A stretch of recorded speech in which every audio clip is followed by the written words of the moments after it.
of our domains. So carrier strategy, analytics, finance solutions, and audit. And that's led to 100% customer retention rate in our software business 3 consecutive years. So a little bit about me, a little bit about Reveal. And again, thanks for having me as part of the conversation today, Sarah.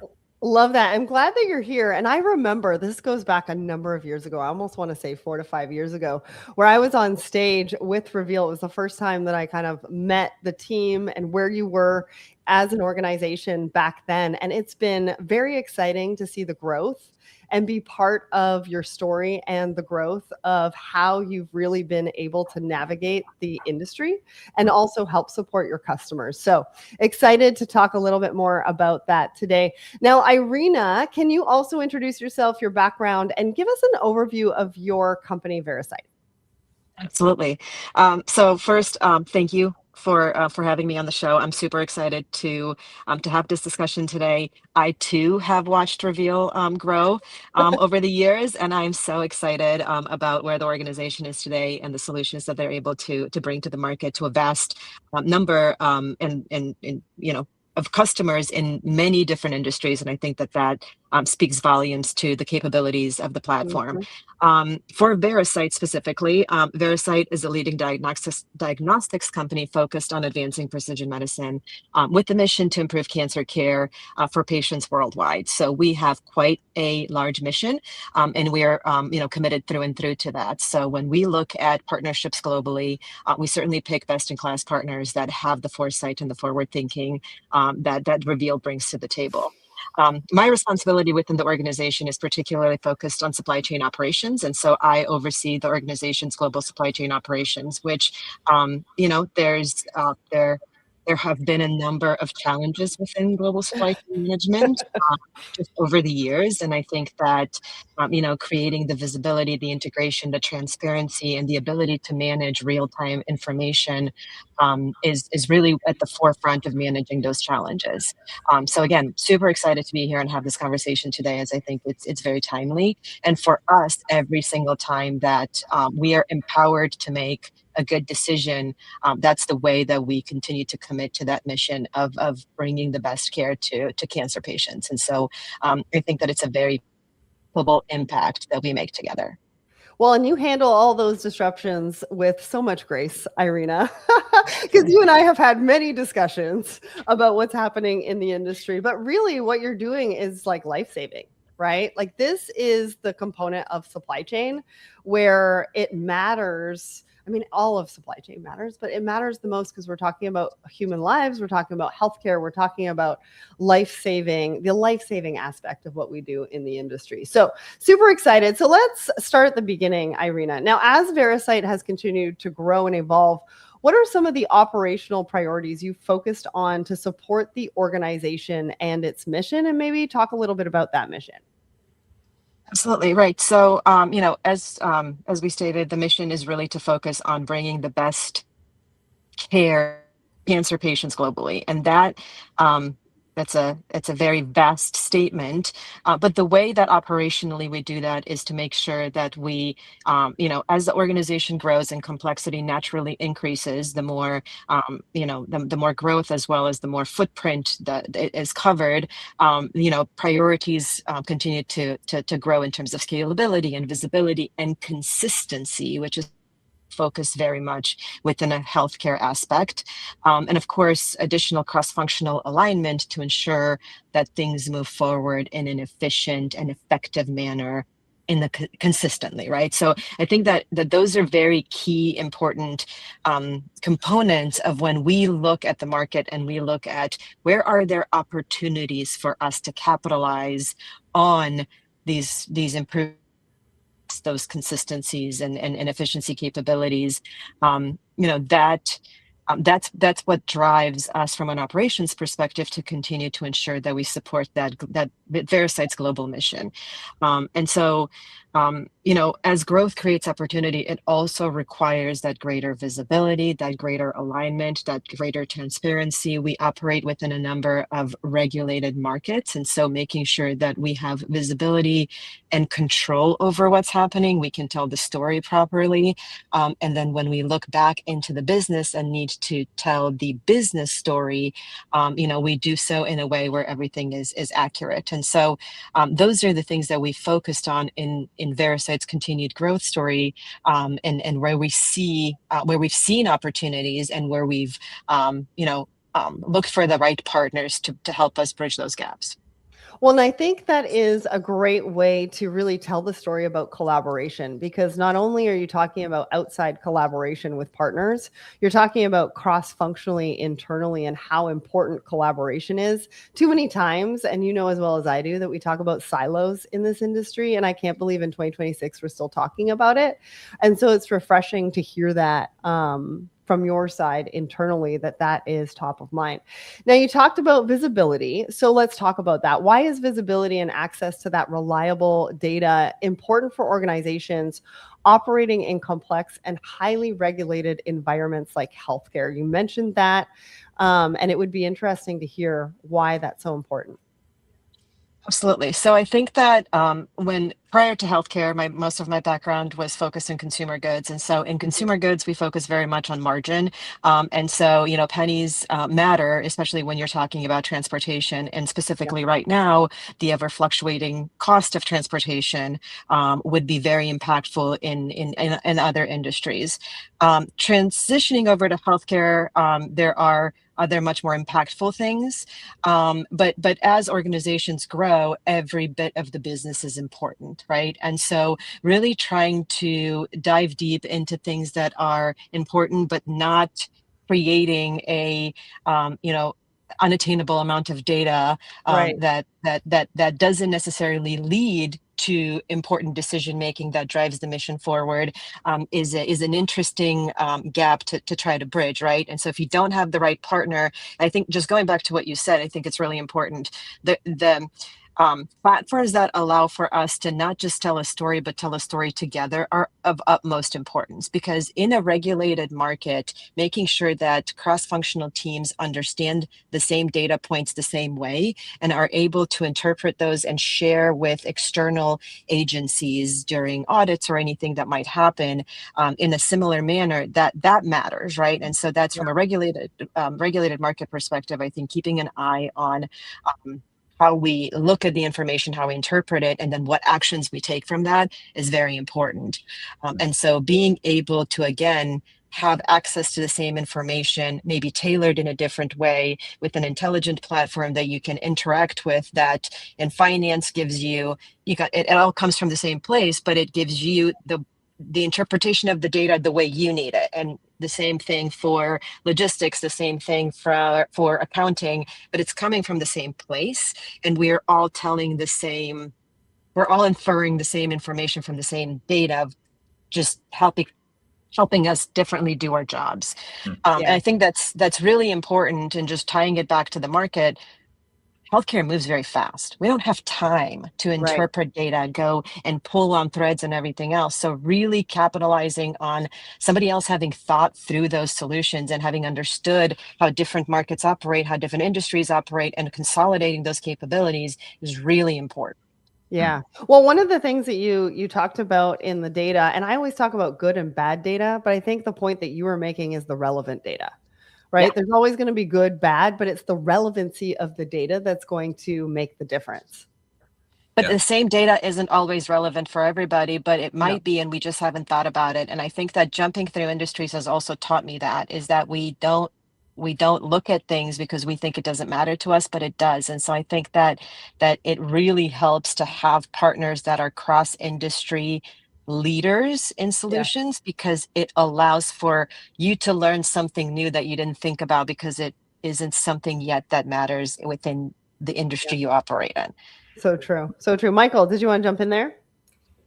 Yeah, Irina, that was so well said. I think, when I think about kind of decision intelligence and making better decisions with data, I always think about this framework of plan, manage, and govern. I think you talked about a few of those pieces there, Irina. They're all correlated, right? But you talked about managing, the need to manage in real time. You talked about, in a highly regulated industry like yours, the governance component. But ultimately, I think about, what's at stake, right? And it's humbling being one of your, a vendor for you and the impact that you're making in cancer diagnostics and beyond. And so I think what's at stake, I tend to distill it down to one of three areas, right? As a shipper, you're using data to drive outcomes with reducing cost, with better transit performance, right? Delivering faster, or with working smarter effectively, right? And so there are high stakes in any one of those three, right? If you're not optimized from a cost perspective, you're not optimized from a transit performance perspective, you're not optimized in the way your operation is working, there are high stakes in any one of those areas. And ultimately, I think those are the three issues that decision intelligence helps tackle, right? If you've got the right solution in place. Yeah. I want to give a shout out over to Deo over on my personal LinkedIn. Thanks for joining us. Now, Irina, I want to come back to you about how you evaluate technology and service providers. I mean, this is a really important question.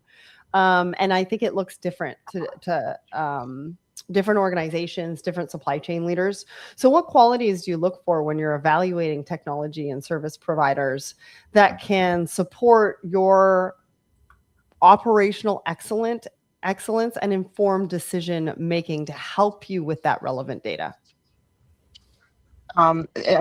Super good question. So I think that I will go back to the service provider, but I think that one of the most important things to do is to define the problem and focus on the decision first, then the data, then the technology, and then the partner will follow the technology. Because if we start with the partner and the technology first and then try to fit it into a business need, then that's we're working backwards.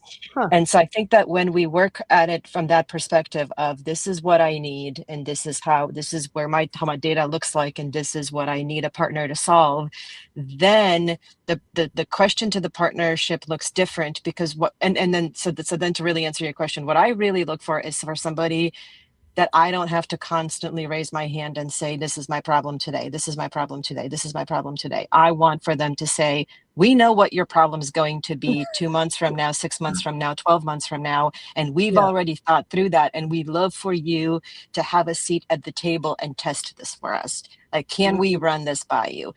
Those are the types of partners that I would look for. And so, that's why I start with, I have this problem, I want this solution. And then I always love a partner that says, yes, you want the solution right now, but 5 years from now, you might want a different solution. So let's not put you in a box.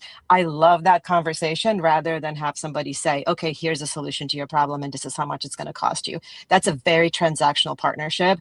And that I mean, there's payoffs there, but I think that, again, in a market where we are looking to focus our efforts in improving patient cancer care globally, we really cannot focus our efforts on switching partners and constant negotiations and moving things around. And right, like, we're looking for somebody that is thinking for us so much farther in advance than where I am today.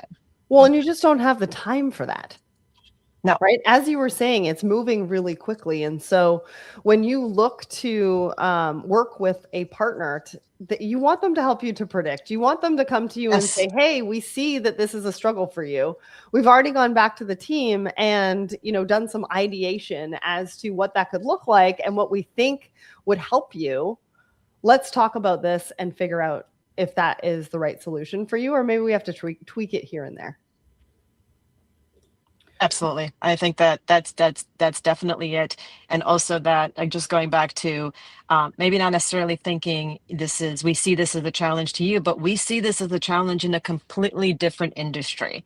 Is this ever going to impact you guys? Is this a solution we should invest in, or does this only matter to agriculture? And it's probably likely that it doesn't just matter to somebody in agriculture, it matters to everybody, but I don't have time to go to multiple industry events and figure out what everybody's problem is. So I look to partners that are engaged enough and involved in solutions that they're driving, they're thinking about problems that don't exist for me yet.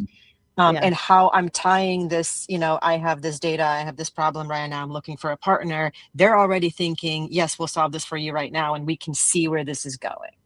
That is such a great point. I'm glad that you brought that up, because I think about like that's really a perspective as an entrepreneur almost, or an intrapreneur as you work within an organization, because that's what we need to really know and understand. And like you said, we don't have time to go to different industry events and things like that to figure out what's going on over there, what's helping them, and how could that potentially relate to our own supply chain and our own organization. So then let me ask you, what advice would you give to organizations looking to help strengthen their visibility, maybe improve that decision making, build effective partnerships? I mean, you've given us a glimpse into that, but do you have anything else that you would add? I really do think that it's very important to understand the environment and the problem. Because if we don't, then and it is the statement you made a little bit earlier, is that data is very vast, and it's erroneous to declare that one portion of data is bad, one portion of data is good, because all data is valuable. It just matters how you interpret it and how you use it, and the actions that you derive from that. And so again, trying to understand, what is your problem, what is your goal, what does your data look like, and then where does a technology or a partner fit within that, and then also having some sort of shared goals, right? Like, it's really, really important. And specifically for us, in a healthcare environment, it's really important that our partners understand what our mission is and be engaged in driving that forward, because that kind of creates that continuous feedback loop of, hey, we have this thought, what do you think of this? We'd like for you to test this, we'd like for you to test this, because they understand that we are constantly trying to double down on that commitment that we've made to our mission. And so I think that there's a number of things that are important. Definitely understanding what it is that you need and finding the right partner that is going to really align with your mission long term. I think it is of utmost importance, because there's a cost to change, and we don't need to discuss the actual financial cost, but just the people cost and the data cost and the goodwill cost of changing is something that we don't necessarily ever put a dollar value on, but you're leaving things on the table. That's so well said. I think the values alignment, the mission alignment is typically pretty underrated in a vendor selection process, right? And it should actually go both ways, right? As a vendor, we should also be looking for customers who align with our core values. So I think that was such a great call out. Yeah. Well, Michael, I want to bring you back into the conversation around Reveal's perspective on all of this, but I want to give the audience a friendly reminder. If you have any comments or questions, make sure to put those in the comments. And if you're loving the conversation, we love a good fire emoji. And of course, we've got the QR code in the top right-hand corner if you want to learn more about today. So let me ask you, when a potential customer comes to you, where do you start? Like, generally, how do you assess those challenges that Irina is talking about and build an action plan that really is in lockstep or partnership with them? Yeah. Okay. That's a great question. I'm going to answer it for you, Sarah, I promise. Can I backtrack for just a second to make a comment on something Irina called out? Just around looking for a partner who has a broad lens of what's going on holistically in the market, and, being proactive, right? And the value that provides. And I think, what that made me think about is really the continual challenges that shippers are facing when it comes to the way the market is evolving so rapidly, right? So a couple examples of that. I mean, what we've really seen from carriers over the last few years is a shift to, what you might call an incremental pricing strategy, right? So instead of kind of the old world where there was an annual general rate increase, the GRI, you could kind of plan based on that. Now there are incremental pricing changes throughout the year. It could be changes to the fuel surcharge, could be introduction of new surcharges, could be changes to what zip codes are incorporated into DAS, could just be that the GRI has kind of so much fine print that it's challenging for shippers to actually identify, what the impact is going to be. But Cass actually produced a report last year that showed that the average shipper took a 14% price increase in 2025, right? So announced GRI was whatever it was, 5.9%. Shippers in effect took a 13.6 cumulative increase throughout the year, right? And so that's a very challenging problem to solve unless you have the data that actually shows you where you're specifically being impacted, and you can use that data to go back to your carrier partners, right? Yeah. And discuss what you do about it, right? From a terms perspective. So that's one challenge. Another challenge, we're seeing this play out in real time. I mean, the alternative carrier ecosystem is exploding. Sarah, I think the last time you and I talked, maybe a year ago, I said something to the effect of, the FedEx and UPS duopoly is over. You remember that? Yeah. I got a shout out. Nate Skyver was the one who coined that. I didn't coin that. I think Nate Skyver coined that. But the duopoly is over, and so that doesn't mean FedEx and UPS don't have a prominent place to play in the world of parcel shipping.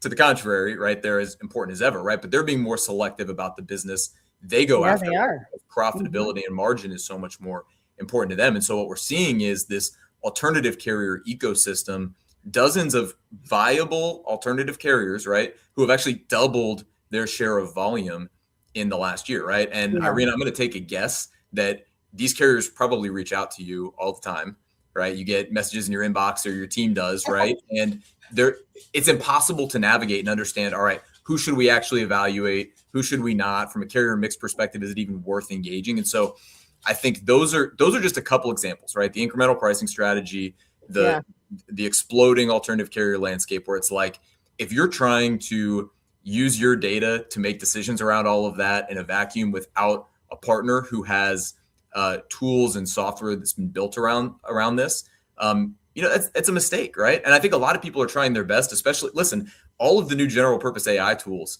have a place, right? I mean, Claude this will be outdated by the time, somebody listens to this in a few weeks, but Claude released their new Fable model, right? Within the last 48 hours.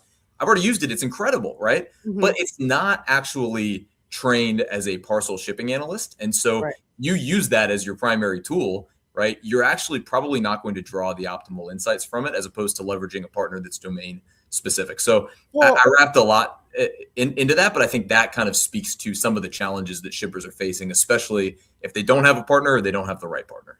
Well, and I think Irina alluded to it, is that there's just not enough time, energy, money, and resources to be able to be, switching all the time and looking at everything, and including carriers and technology and all that kind of stuff. So let's get into what that looked like with Veracyte when you were talking about partnering, when they were coming to you with some of the challenges that they were having and what they wanted to specifically solve. What stood out to you about their specific pain points, and how did you approach the solution development with the right metrics in mind? Now, I think that last part of that question is really, really key, the right metrics. Now, that looks different to different organizations and customers, I would assume. So talk to us about that. Yeah, it does and it doesn't, right? I mean, I think largely all shippers, if you're looking for, kind of shipping intelligence, data-driven decisions, right? Effectively, you're looking at a lot of the same metrics, regardless of who you are as a shipper, right? The carriers, at the end of the day, they don't care necessarily what's in the box. They care about the box dimensions and where the box is traveling and things like that, right? To a certain extent.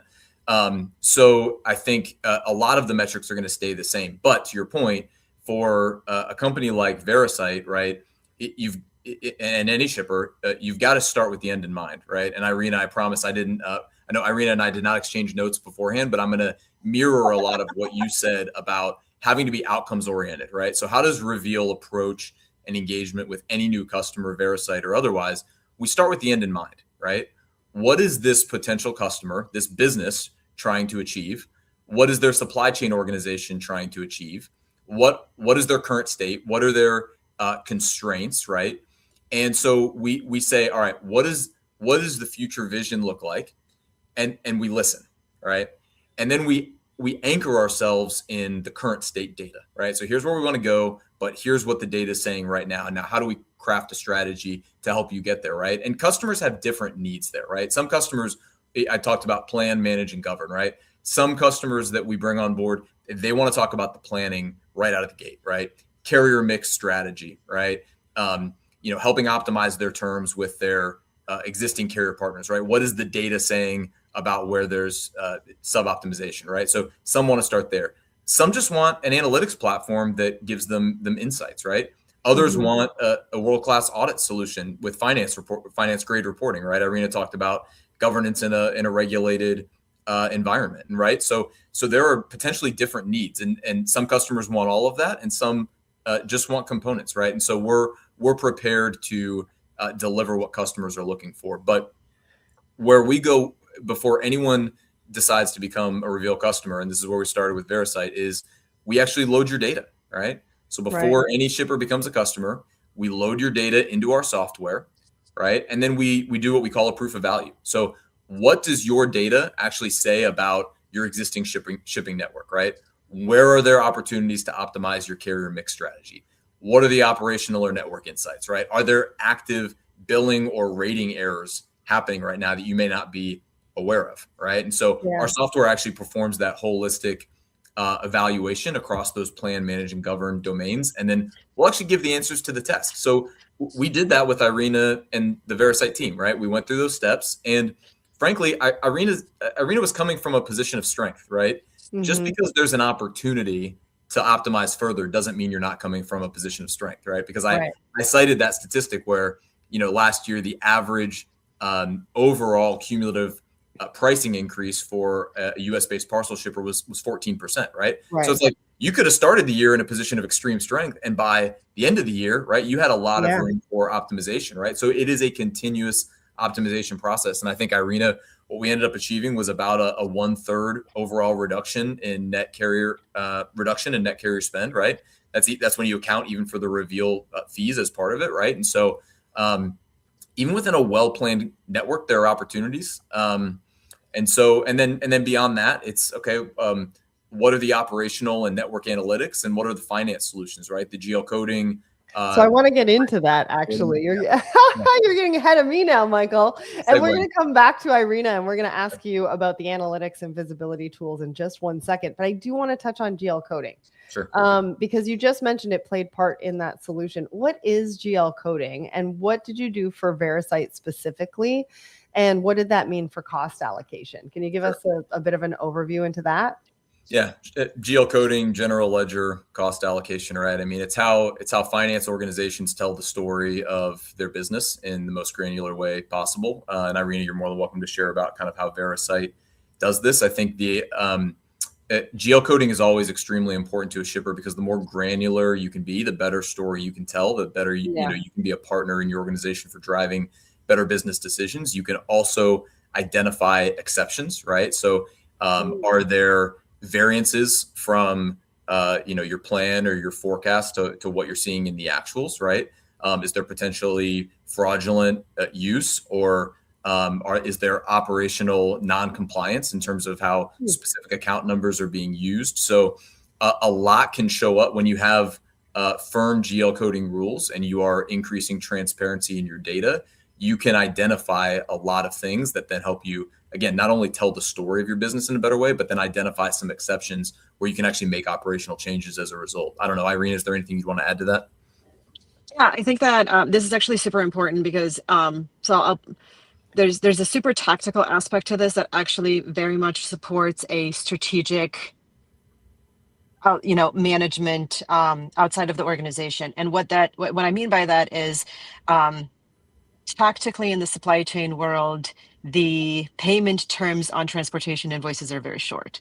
And so if we take our time to understand where all of those different line items need to go, then by default, we are not being good partners in paying our invoices, right? Which creates a completely different issue somewhere else in terms of negotiations, et cetera.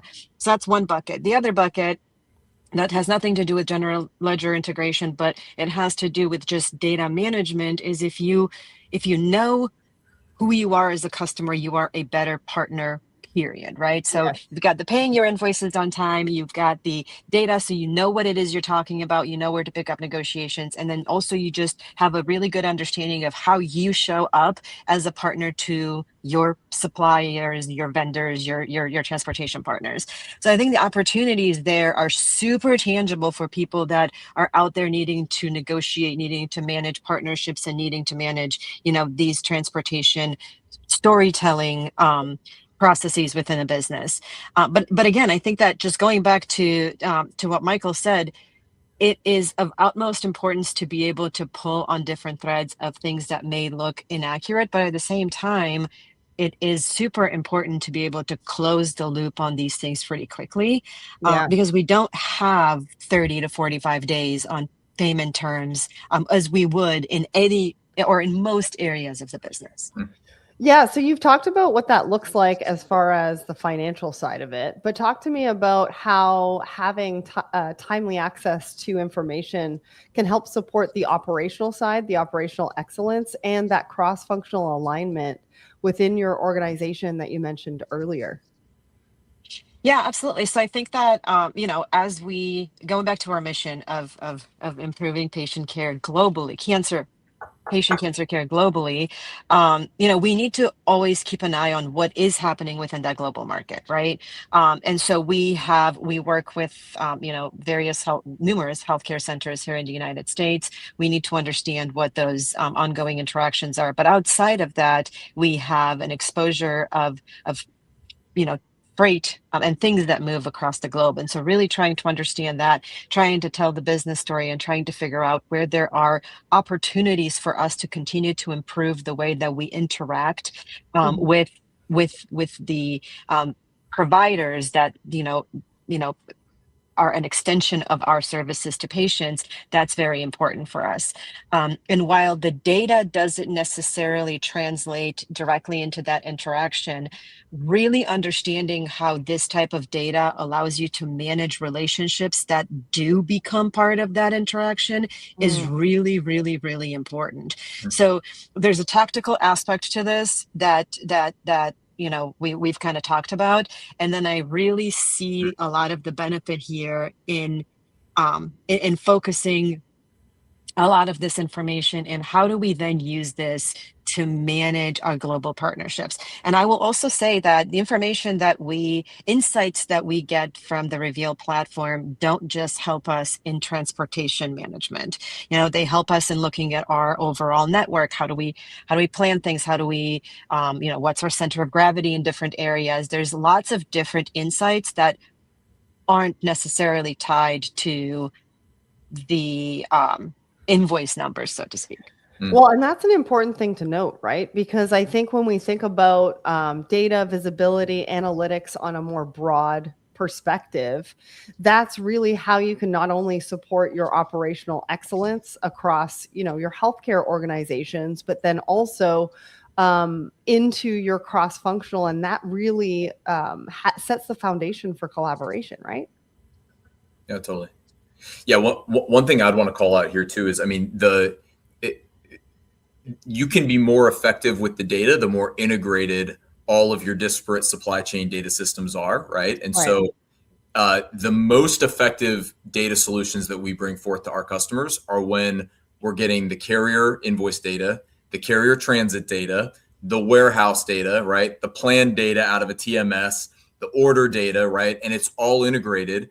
Our AI, our conversational AI layer sits on top of it. We're delivering insights, right? And crawl, walk, run, like that's the run scenario, right? But then we can do, like Irina, you're talking about vendor scorecarding. Think about upstream supply chain system scorecarding, like TMS, right? Here's what we planned out of the TMS, what actually happened, where are the blind spots, how do we improve and optimize. And so that's really that's really a big opportunity, is through those kind of integrated systems. But at the end of the day, too, I know obviously you're not in retail, Irina. We've probably got some retail folks on the conversation here. One of the things I hear all the time is like, hey, from like a VP of supply chain perspective, we didn't make the promise, but we have to keep the promise, right? Someone in marketing is making the promise. We got to figure out how to keep it now, right? They said we're going to get the package there next day. I don't have a network that's optimized for that. So now I got to figure it out without breaking the bank, right? And so I think that's what the data helps you do, right? Like in supply chain, helps you continue to be the promise keeper, even when you're not put in a position to be successful, right? But to be successful with that. Yeah, and I think that just taking that one step further is it helps you define that promise and putting things in a box, right? Because I think that the promise can be very variable depending on where in the organization you live. And so just going back to what's the single source of truth, right? Like, hey, this is what we this is what we committed to X. I'll also say that it's super important for us because in the industry that we operate in, we ship everything via very sensitive lanes, right? And so really understanding what it is that we're signing up for, and just having that visibility is really important because it drives further decision making. And every decision that we make can impact a patient, and so we take pride in our ability to really have eyes on everything that on the holistic story of what occurs throughout the business. Yeah, and having that control is really important. You mentioned control earlier. And so I wanted to throw that in here because you do need to have the control because of what you're delivering and what is at stake. Now, quick reminder to everybody, we've got some questions coming in. If you've got any questions, now's the time to put it in the comments. Seeing lots of fire emojis, so people are loving the conversation. Now, Michael, I want to bring it back to you because we've talked about visibility a couple of times throughout this discussion, but I want to talk about what's actually happening behind the scenes of the business, right? Why is better carrier visibility so important? You talked about how we've got multiple different carriers that are coming onto the scene. That's a lot to manage, right? That's a lot to have time to spend to figure that out. So talk to us about that carrier visibility. Sure. Yeah. So again, I'll anchor in, what's at stake when you don't have optimal carrier visibility. So what's at stake is your costs are going to be higher. You're not going to deliver to your customers in the optimal time. You're not going to be able to manage your vendors optimally either. And then, your team isn't going to be able to work as efficiently as possible, right? So all of those outcomes are at stake. I think visibility sometimes gets conflated with analytics, and it's like visibility is dashboards. And I think for most shippers, there was a study last year, I think it was a ProShip report that showed that about 3/4 of shippers are not happy with their current visibility solution, right? The reality is that legacy systems just haven't kept pace. And so I think we need to stop conflating visibility with analytics. And we need to start thinking again about that framework of plan, manage, and govern, right? So visibility, it does mean analytics. It means KPIs. It means intelligence. It means insights. But it also means real-time alerts. It means agreement lifecycle management so that you understand when you have expiring discounts midterm and you are alerted to that. It means revenue tier management actively. And when you bring on a new carrier, what's the impact going to be to your volume commitments to your primary carriers? It actually means that audit is comprehensive, right? Full-blown billing, rate, service audit, lost and damaged claims automation, all of the above. That's visibility, right? When there are gaps there, that's missing visibility. We see that all the time when we do these proof of values with shippers. Financial grade reporting is visibility, right? And then to your point, carrier mix opportunities, that's visibility as well, right? Being able to understand what is available in the market that you're not currently utilizing, and could there be a fit? So again, I think we need to expand our view of what visibility means. And I think then the question, right, and I'll kind of end this thought here, but the question becomes like, as a shipper, if you know that there is material opportunity for cost optimization, transit performance improvement, and workflow efficiencies, right, what are you going to do about it, right? And I think that scenario is true for all shippers, right? And so now then the challenge is, where do you go from here? Yeah, so true. Now, I want to give a shout out to Aquanatha talking about AI. We're just about to get into that. So you're beating me to the punch right now. And that's what I want to get into, because of course we can't talk about supply chain and visibility and things like that without talking about AI. And Michael, you mentioned it a little bit earlier. So let's dive into this, and then we're going to get into some audience questions. So again, now is the time to put your questions into those comments. Now, I think, to move beyond visibility to achieve some of these results, the best results that we're talking about today, we need to bring in AI. I mean, AI is the topic du jour. And so my first question is, how is AI in shipping intelligence making an impact? Now, Michael, I don't know if you want to start with this, and then Irina, if you want to talk more broadly about how you're thinking about AI as well. Sure. Well, I could talk about this all day. Can't we all? You don't stop me, so I'll try and keep it brief. It strikes me as we're having this conversation that it's just really important to call out that AI is a tool that should be used in the right scenarios, right? It's Sure. not an end unto itself. And I Mhm. think that's being missed a lot today, right? And this will probably be a terrible analogy because I'm making it up on the spot, but it's like, if I've got a Swiss Army knife, right, but I'm trying to fry an egg, right? My 21 function Swiss Army knife is not going to be the right tool to use, right? I need a spatula. So it's like, at the end of the day, I think a lot of people look at AI as like, all right, I've got to insert this tool into my toolkit, and it's true, but only if you've identified what's the outcome you're trying to achieve, right? And so, what is AI incredible at doing, right? So I'm not minimizing AI. I want to start there. Like, you've always got to start with that. So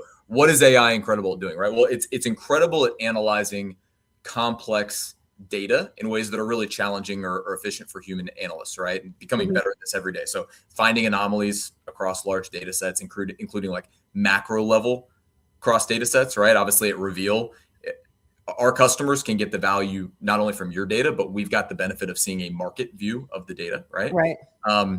Number two is modeling complex scenarios, if-then modeling, right? We have front-end tools, conversational-based AI features right now where our customers can actually model complex scenarios, and then root cause analysis as well. So these things that used to be really hard, it's like, oh man, I saw that our cost per package increased, or I saw that our transit performance declined. And you used to say, all right, first of all, you'd have to find it, right, that this actually happened. Then you'd have to go tell your analyst to look into it, and then 10 Excel spreadsheets and 30 pivot tables later, you finally had some semblance of an answer. I can get those answers now in a couple of minutes, right? Or at least my analyst. You're gonna make me sweat with thinking about having 10 spreadsheets going at one time. I mean, you've been there, right? You've been there. Straight. Right. So I mean, I think delivering insights faster, that AI can do that. Real time is possible, especially when you have integrated data sets. Automating repeatable work through agentic workflows, like we're disrupting our own business, right? Things that we used to do in terms of keying agreements and claims and audit. I mean, we're doing these things with agentic workflows now within our own business, and then we're creating tools for our analysts. And once we're confident that they're analyst grade tools that our analysts would use, then we put them on the front end for our customers, right? Which allows software companies like us to deliver new features faster. So again, I told you I'd talk about it all day. I'll stop there, right? But these are some of the ways that AI is making an impact, specifically in shipping intelligence. Yeah, thank you for that. Irina, do you want to talk a little bit about this topic and share more broadly of how you're thinking about it?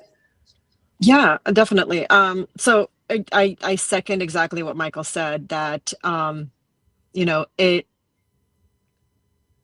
it needs to be a tool with a defined outcome. Like, you need to know what you want out of it before you go into it. Otherwise, the data, the number of possibilities, and really the way that it's being used, not being well defined, it's not going to lead to exactly what it is that is needed. And so that's why I find solutions that have, right, like, to me, AI is almost like any other organization. If AI is built within a tool, then the core capabilities of the AI function of that tool is what it needs to be, and it is going to understand what I needed to do versus just a generic AI that I need to go train. Well, if I'm going to train that, then I might as well build my own spreadsheet. I might as well go do my own thing, in which case now you're building out a different set of core capabilities outside of what it is that you need to focus on. So it goes back to understanding what the problem is, understanding what your data is, and understanding who your partners should be to solve those problems. Now, I do find specifically, again, as we look at Veracyte's mission and the way that we would continue to improve cancer care, these are long planning horizons, right? Like, we can't say today we're doing this, tomorrow we're doing this, because within the regulated markets that we operate in, once we make a decision, it's not easy to change. And so being able to, as Michael said, work with a platform that has cross-industry information and knowledge and insights and intelligence, and run scenarios and ask different questions and do network analysis that allow us to see, well, what's happening today versus where do we think the future is going to be, so that we can make those informed decisions and those long-term plans that then go into FDA submissions or other types of submissions. Once it's in a dossier, that's where it is, right? You're not making that change fast. So that's for given the long-term planning horizons that we have to commit to be able to deliver our mission. It is of utmost importance that we look at that we utilize the AI tools that our partners have developed with the knowledge, with a very strong knowledge of the vertical that they operate with it. Yeah, so true. All right, we're going to get to audience questions, and then I have a wrap-up question for you in just a few minutes. So the first question is, earlier Irina mentioned it was important to partner with an organization that was forward-thinking. Is there an example of something Reveal brought to Veracyte that was proactive and has made an impact? Can you share that with us, Irina? Yeah, I actually think that it's funny because it's so timely that we just finished that discussion, because I think that the actual AI tool that they have that allows it, that just, I think maybe we got access to this. I think it's called Reveal IQ. I think we got access to this last year because this is what a good partner does. They tell us to test things and we love it. But I think that's, you're right. So basically what that allows us to do is to interact with a platform that has additional insights from what we've shared, and ask questions and run scenario. And so exactly what I just said, right? And that's something that we didn't ask for when we saw the opportunity of partnering with Reveal to allow us to improve, the number of things that we had on our list at the time. This wasn't one of them, but over the course of the years of our partnership, this is something that, working within the industry that they operate within, they understood that it was something that was coming, that was needed, and they worked and developed it, invested the resources, and then brought it to their customers. And that would be a very tangible example of that, but also a very tangible example of what I spoke to earlier, which is that is the type of partners that we look for when we look to onboard new partners that support our global mission. Yeah, and just a reminder, you mentioned Reveal IQ. If you click the QR code in the top right-hand corner, you can get more information on that. All right, I've got another question over here. Irina, as a VP of Supply Chain inside an enterprise, what's one decision you've been able to move from 24 hours to under an hour this year because of better data? I mean, 24 hours to 1 hour is probably going to vary, I would assume. And what was the actual unlock, the tooling, the process, or the organizational structure? Yeah, it's not easy to make a decision from 24 hours and under 1 hour in the industry that we operate in. Healthcare, while it moves fast, it doesn't move quite that fast. But I guess what I'd say is, and really keeping it to transportation, right? We are constantly in charge of patient samples that move across the United States. Our transportation partners are an extension of us when they handle those samples in transit. And should there be a disaster, like a weather impact or, anything that would impact the locations where those samples do their cross-dock or anything like that, we now can see where those samples are. And with the help of this platform specifically, we can understand what the costs are to leave the box where it is, or to do a white glove pull and get that delivered via a different manner. In the past, I would have had to go open up a bunch of invoices, pick up a phone, ask a bunch of questions. Today, I can see that because we've done it in the past. We've negotiated rates, and I can just go into a system and get a really good understanding, at least directionally, that empowers me to do that. Now, that wasn't 24 hours in the past, but I think that's a pretty good gauge of things that have significantly compressed for us to at least start the conversation a lot faster. Absolutely. All right. Well, now I think we want to wrap up with one last question for each one of you. And Irina, I'm going to start with you, and then we'll go to Michael. What are the first steps a business should take if they're looking to make better, faster decisions with data? Like I know you gave us some advice previously, but as we think about wrapping up and what the audience should walk away thinking about or maybe putting into practice, what would you say that could be? Irina and then Michael. Yeah, I think that, in every in every area of business, organizations will continue to look to make for ways to make better decisions with trusted information. I think that data and analytics can help serve that, both from a cross-functional perspective as well as from a visibility, collaboration, and decision-making perspective. But if there isn't a good understanding of what that end result needs to be, whether it's at a macro scale or a micro scale within a team or within a business unit or within an organization, there are so many solutions out there and there's so much data out there and there's so little time that without a really good perspective, we will get in our own way. And that becomes inherently frustrating because there aren't the immediate results that leadership would expect for you to gain given the amount of solutions out there. So sometimes it's really easy for the market and the solutions to work against you if you don't really understand and align cross-functionally on what it is that phase one is and how many phases are to the future gain that you're looking to capitalize on. Absolutely. All right, Michael, what do you think? What are some of the first steps? Sure. Well, I mean, for any shipper who, wants to make better decisions with their data, let's have a conversation, right? Reach out to Reveal. I'll start there. I'd say generally, right, if you're on the call and you're looking to make better decisions faster with your data, I mean, Irina, you just made the point. There are a lot of solutions out there, right? And to the point around using the right tool to achieve the right outcome.